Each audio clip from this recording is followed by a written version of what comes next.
If you're ever left alone in a morgue overnight, here's a tip. Don't look too closely at the bodies during the morning checks. That's something I learned the hard way, and by the end of this story, you'll understand why I wish I hadn't.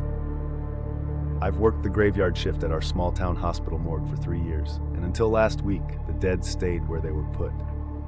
But then, every morning, I started noticing one body, different each time, turned toward the metal door, like it was expecting someone, or waiting to leave. The first time, I thought maybe someone on the day crew was messing with me.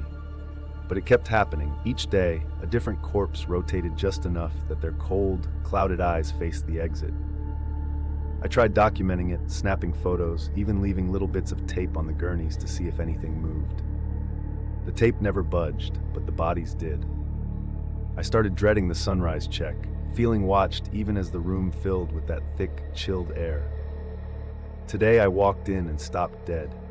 One of the bodies, a drowning victim, was sitting upright, not just turned toward the door, but propped on stiff arms, mouth gaping wide, like he was about to scream but couldn't remember how. His toes pointed right at me. For a split second, I wondered if he'd never really died, but his eyes were wrong, glassy and sunken, locked on the door behind me. My stomach twisted as I realized every night the bodies weren't looking at the door, they were looking past it. I finally got the courage to check the security footage, expecting to see some prankster sneaking in. But the tape showed nothing moving, except for a shadow, tall and thin, that stretched from the corner of the room to each slab in turn, pausing just long enough for the corpse to slowly twist. The last frame before the footage cut to static, the shadow standing right behind me, hand outstretched as if inviting me to join the others.